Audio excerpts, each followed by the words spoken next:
house on Finchley Road. The rain had stopped by the time they reached his house, and London gleamed like a promise kept. Amara pressed her face against the taxi window, watching the streetlights blur into golden streaks. Everything here seemed to shimmer with possibility. The red buses, the Victorian terraces with their neat front gardens, even the puddles reflecting the evening sky. "We're home," David said, and the word sent a thrill through her chest. Home, not the cramped compound in her village where chickens scratched in the dust, and her mother's disappointment hung heavy as the Harmattan haze. Home was this, a 3-bedroom semi-detached on Finchley Road with white-painted window frames and a blue door that David unlocked with a flourish. "Welcome," he said, stepping aside to let her enter first. The house smelled of fresh paint and something baking he'd prepared for her arrival. Amara walked through the rooms in a daze, running her fingers along the kitchen counters, the leather sofa, the banister leading upstairs. Everything was clean, orderly, real. Through the back window, she could see a small garden with rose bushes just beginning to bud. "Do you like it?" David asked, and there was something vulnerable in his voice that made her turn to him. He stood in the doorway, this man who had courted her through video calls and WhatsApp messages, who had sent her photos of London and promised her a life beyond the village's narrow horizons.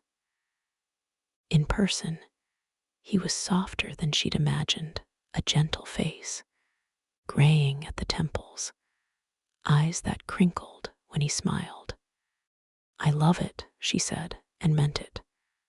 That night, they ate the chicken casserole he'd made, and he told her about the wedding plans, a small ceremony at the registry office, then a reception at a Nigerian restaurant in Peckham, where his friends could celebrate with them. He showed her the ring he'd chosen, a simple gold band that caught the light. "I want you to be happy here," he said, taking her hand across the table. "I want to give you everything." Amara looked at his earnest face and felt a surge of gratitude so intense it frightened her. She had escaped. She had made it out. Those first weeks unfolded like a dream she was afraid to wake from. David took time off work to show her London. They rode the tube to Westminster and stood before Big Ben, which was even more magnificent than the photos. They walked through Hyde Park, where autumn leaves carpeted the paths in copper and gold. He bought her roasted chestnuts from a street vendor, and she burned her tongue trying to eat them too quickly, laughing at her own impatience. "Slow down," he said, amused. "We have time." Time, yes, they had that now. All the time in the world. He took her to the British Museum, where she stood transfixed before the Benin bronzes, artifacts looted from her own country, now displayed behind glass like trophies. David squeezed her hand, understanding without words the complicated grief that rose in her throat. In the evenings, they planned their wedding. David spread brochures across the kitchen table: caterers, photographers, florists. He wanted her input on everything, treating each decision as if it mattered enormously. "What about roses?" he asked, showing her a bouquet arrangement. Or would you prefer something else? Roses are perfect, she said, and he beamed. At night, they lay in his bed, their bed now, and he told her about his life. He'd been married before, briefly, in his 20s. No children. He worked in IT management, a job that bored him but paid well. He'd been lonely for years before he'd joined the dating site where they'd met. I'd almost given up, he admitted in the darkness. Then I saw your profile, and something just clicked. Amara nestled against his chest, listening to his heartbeat. She felt safe here, cocooned in this house, in this life he was building for them. The village seemed impossibly far away, another world, another lifetime. She should have been content. She should have been grateful. But contentment, she would learn, was a fragile thing. She met Marcus at the Tesco on the high street. It was a Tuesday afternoon, 3 weeks after her arrival. David was at work, and Amara had ventured out alone for the first time, proud of herself for navigating the bus route. She was examining mangoes in the produce section, trying to find ones that weren't rock hard, when someone spoke behind her. Those ones are no good. Try these. She turned. The man was young, younger than David by at least 15 years, with dark skin and an easy smile. He held out a mango, perfectly ripe, and placed it in her basket. "You're Nigerian," he said. It wasn't a question. "How did you know?" "The way you're checking those mangoes. My mother does the same thing." His smile widened. "I'm Marcus, Ghanaian, but don't hold it against me." She laughed despite herself. "Amara." They talked while they shopped, falling into the easy banter of two Africans abroad, swapping stories about adjusting to London's weather, its food, its peculiar customs. Marcus worked as a personal trainer at a gym nearby.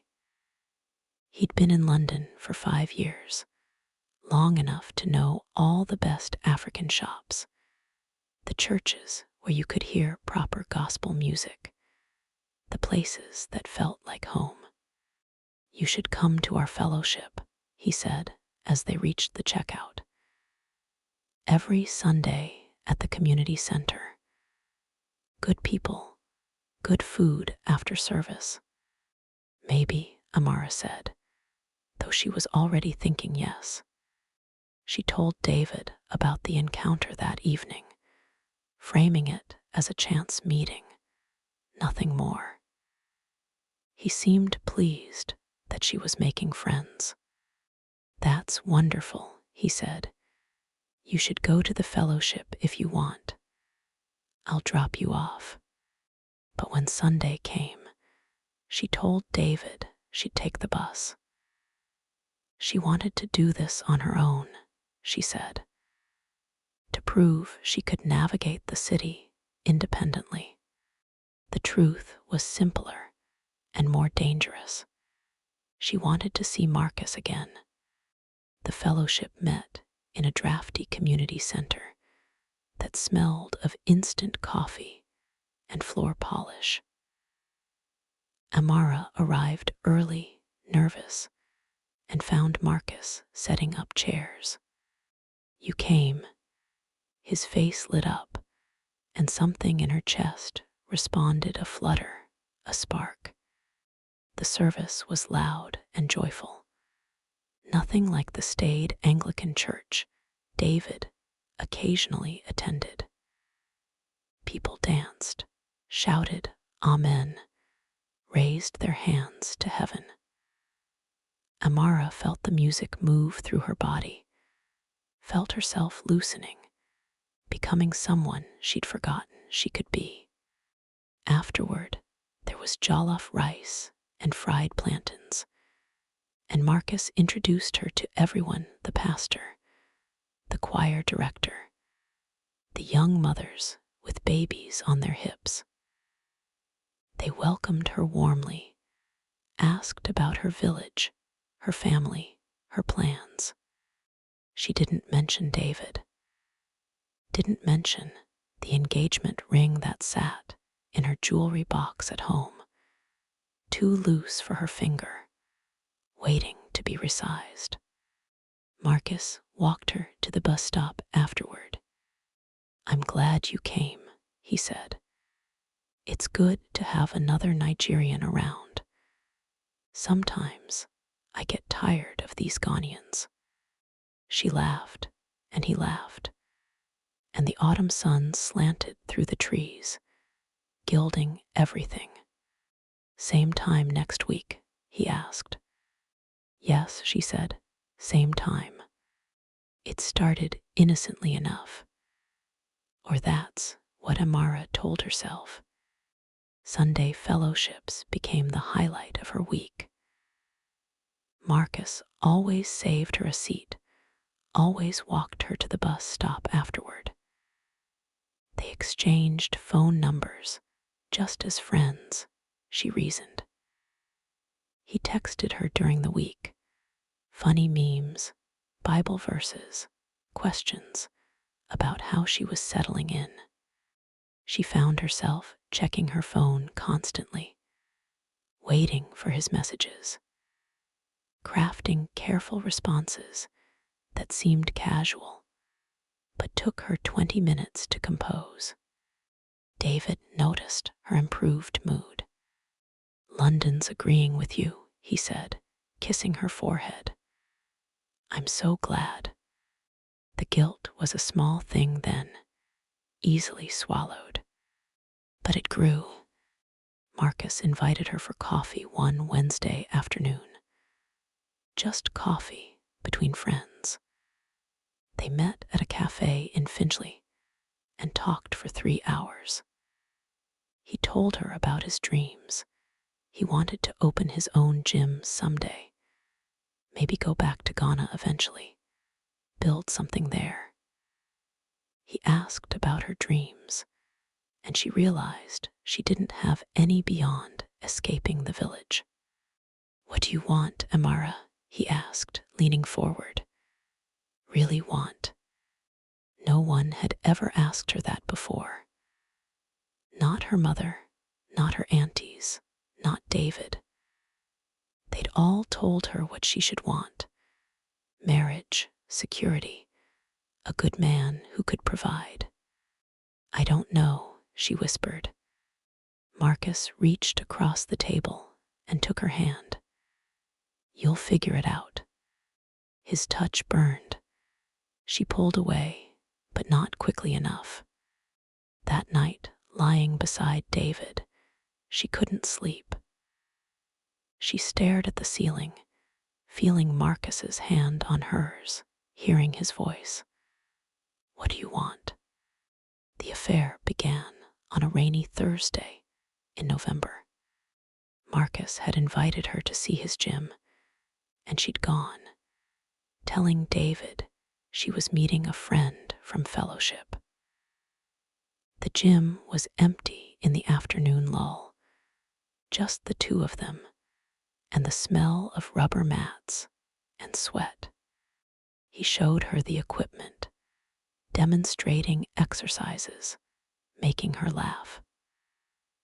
Then he stood close, adjusting her form on a weight machine, his hands on her waist, and she turned, and their faces were inches apart.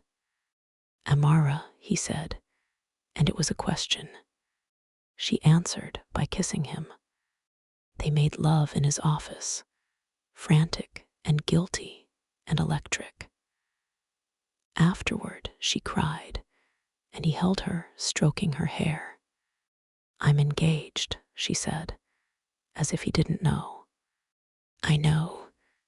This is wrong. I know. But they did it again the next week. And the week after that, Amara became a woman divided. At home, she played the role of David's fiancée, cooking his favorite meals, asking about his day, lying beside him at night. But her mind was elsewhere, counting the hours until she could see Marcus again. The guilt metastasized into something uglier: resentment. She began to notice everything that irritated her about David. The way he chewed, his boring stories about work, his careful, predictable lovemaking, the way he treated her like something fragile, something to be protected. Marcus made her feel alive. David made her feel like a project. The house on Finchley Road, once a sanctuary, began to feel like a cage. It was Marcus who planted the seed, though he probably didn't mean to.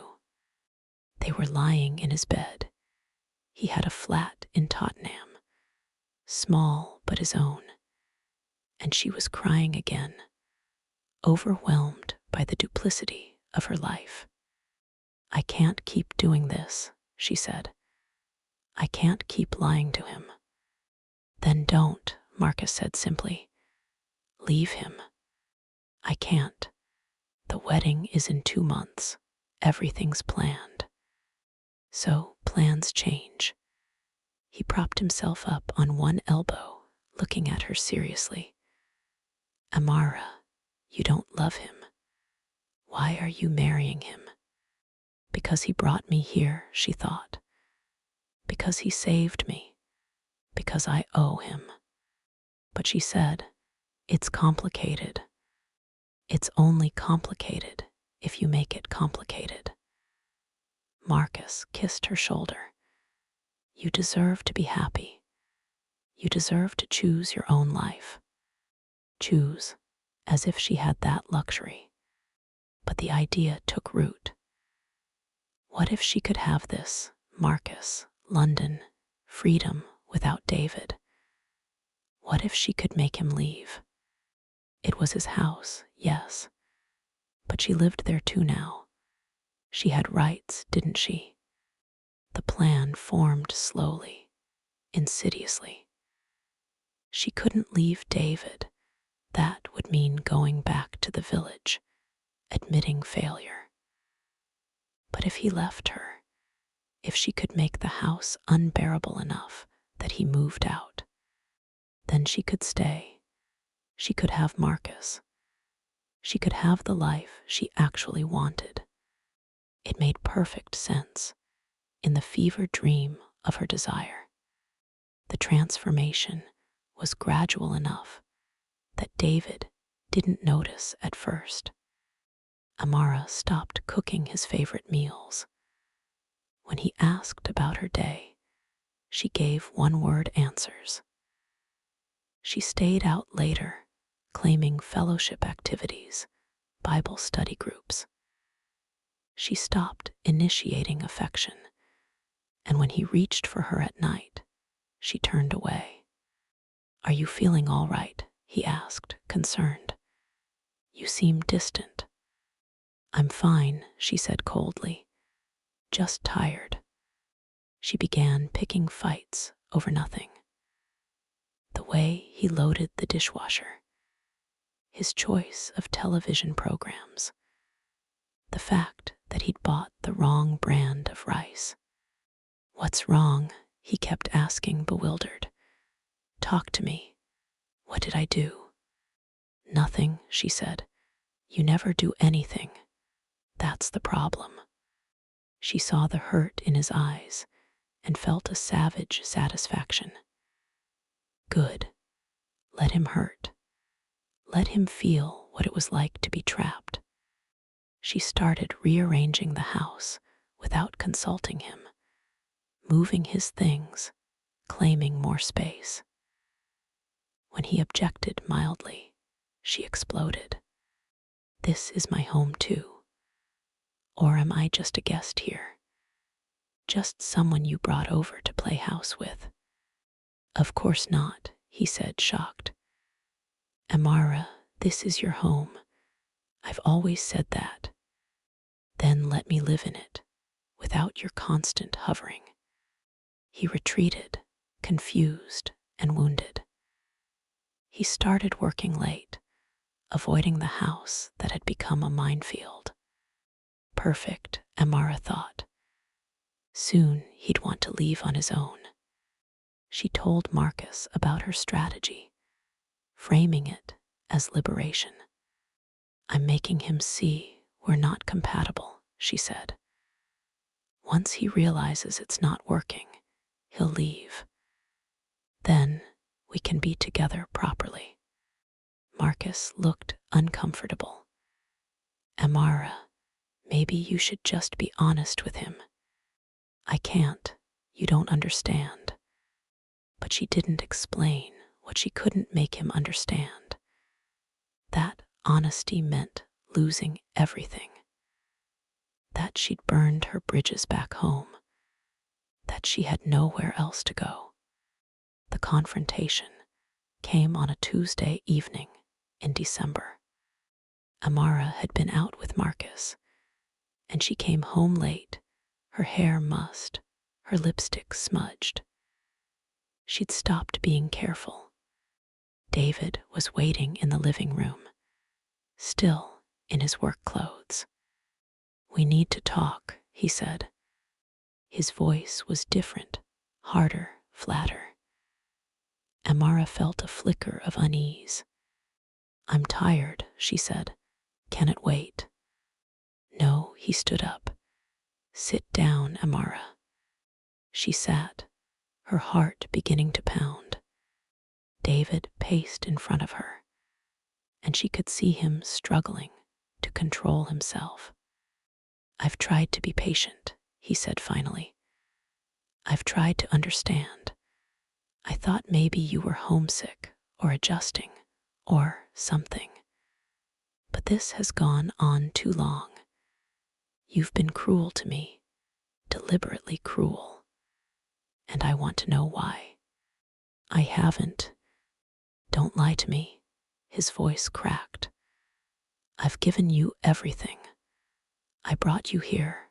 I've tried to make you happy. I've planned our whole future together. And you treat me like I'm your enemy, like you hate me. Why? Amara's mind raced. This wasn't how it was supposed to go. He was supposed to leave quietly, defeated. Not this, not confrontation, not demands. Maybe this isn't working, she said carefully. Maybe we rushed into things. So that's it. You want to call off the wedding. I think maybe you should move out for a while. Give us space to think. David stared at her as if she'd spoken in tongues. Move out of my own house. It's my house too now. I live here. Because I brought you here. Because I sponsored your visa. His voice rose. Amara, what is happening? Is there someone else? The question hung in the air between them. She should have denied it. Should have backtracked, soothed, lied better. Instead, she lifted her chin defiantly. What if there is? What if I've realized I made a mistake? You can't keep me here like a prisoner. A prisoner, David's face went white. I've only ever tried to, he stopped, breathing hard. Who is he? That's none of your business. None of my business. We're engaged. Maybe we shouldn't be. The words burst out of her. Months of resentment and guilt and desire all tangled together. Maybe I don't want to marry you. Maybe I want you to leave so I can have my own life.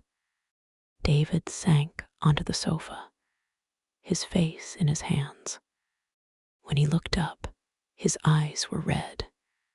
"You want me to leave my own house," he said slowly, as if testing the words. "So you can. What? Live here with him?" "Why not? I live here too. I have rights." "Rights?" He laughed, a broken sound. "Amara, do you understand how any of this works? I understand that you can't control me. I understand that I don't have to stay with you just because you brought me here." "No," he said quietly. "You don't have to stay with me, but you can't stay here without me." Something in his tone made her pause. "What do you mean?" "Your visa," David said, and his voice was gentle now, almost pitying. "Amara, your visa is dependent on mine. I'm the principal applicant. You're here as my fiancé. If we're not together, if we don't get married." The room tilted. "What are you saying?" "I'm saying that without me, you have no legal right to be in this country." The next few days passed in a blur of panic and denial. Amara called Marcus, sobbing, and he came to meet her at a cafe. "He's lying," she said desperately. "He's just trying to control me. I have rights. I live there." But Marcus looked uncomfortable. "Amara, if your visa is dependent on his, I mean, that's how these things work. My cousin had the same situation. When her relationship ended, she had to leave." "No, no, there has to be a way. I can apply for my own visa. I can." "On what grounds? You're not working. You don't have a job offer. You came here as his dependent." The word hit her like a slap. Dependent. She thought she was escaping dependence. Escaping her mother, her village, the narrow life that had been mapped out for her. But she'd only traded one cage for another. "I can't go back," she whispered. "Marcus, I can't go back to the village. Everyone will know I failed. My mother will." She couldn't finish the sentence. Marcus took her hand, but his touch felt different now. Uncertain. "Maybe you should talk to David," he said. "Apologize. Try to fix things." "After everything I said." "After," she looked at him. "After us." He pulled his hand away. "Amara, I care about you, but I can't. I mean, I didn't know it would come to this. I thought you were just going to leave him, not that you'd be deported. So that's it. You're abandoning me." "I'm not abandoning you. I'm just saying, this is complicated. Maybe more complicated than either of us realized." She saw it then in his eyes.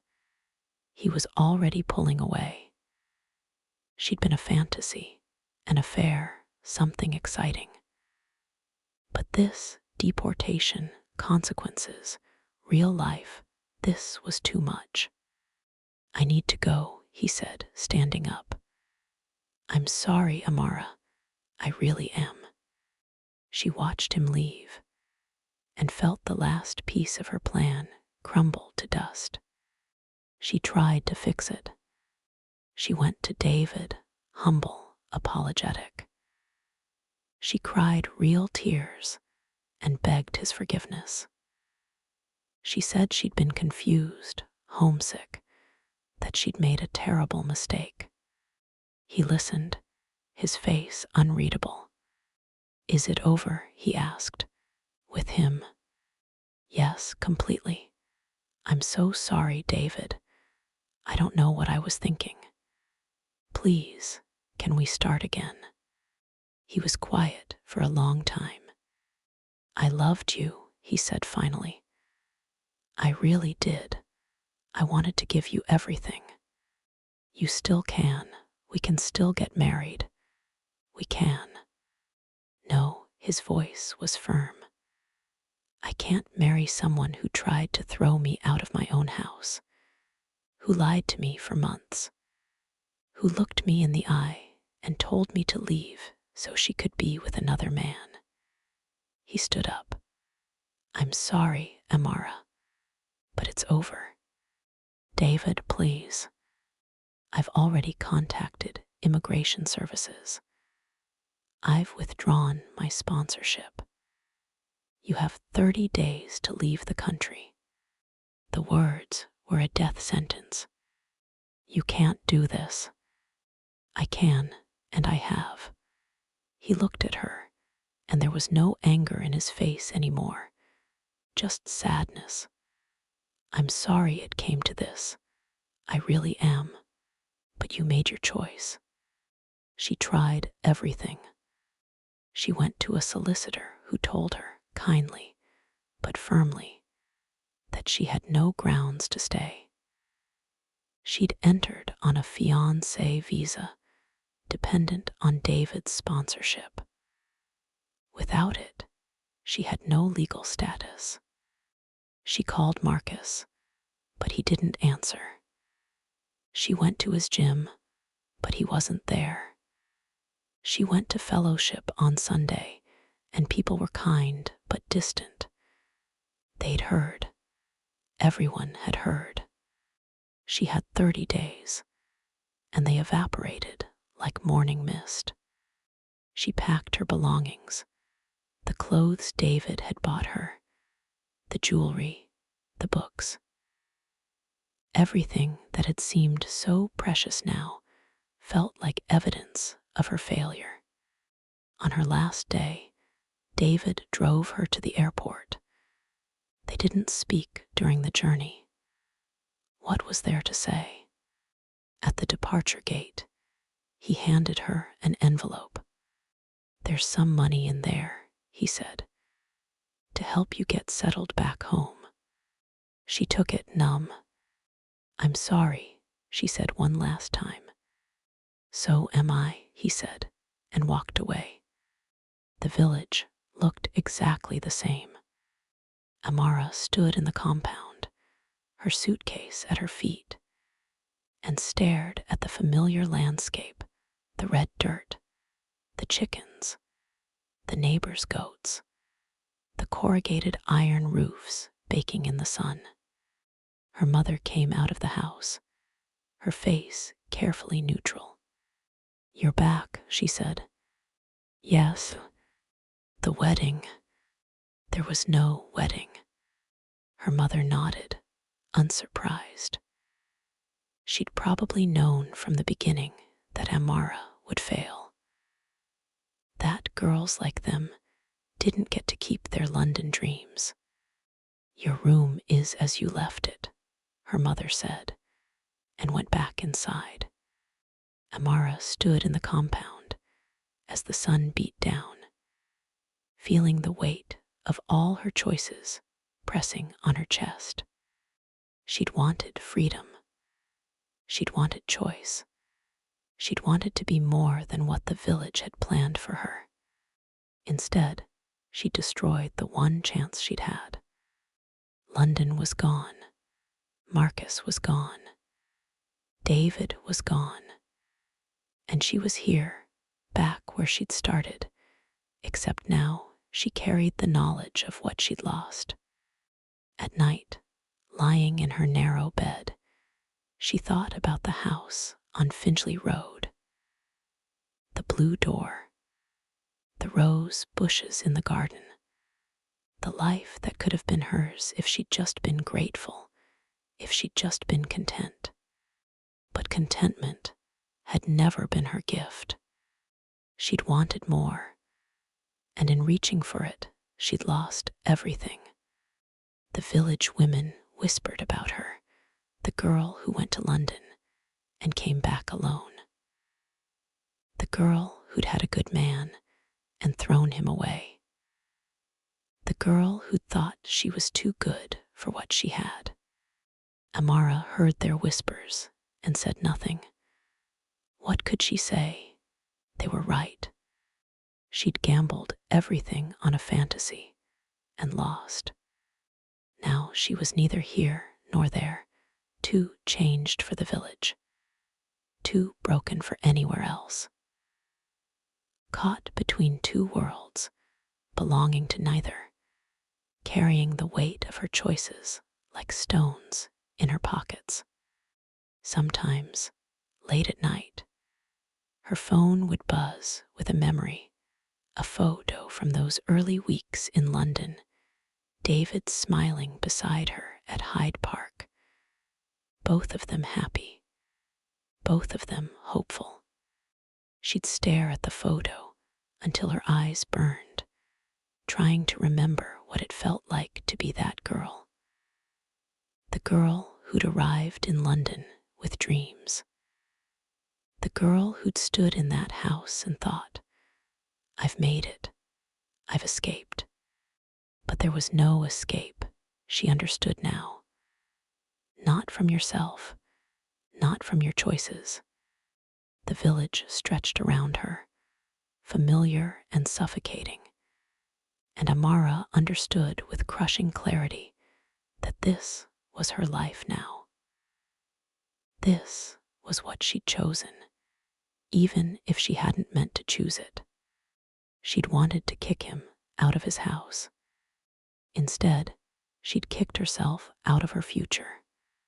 And there was no going back.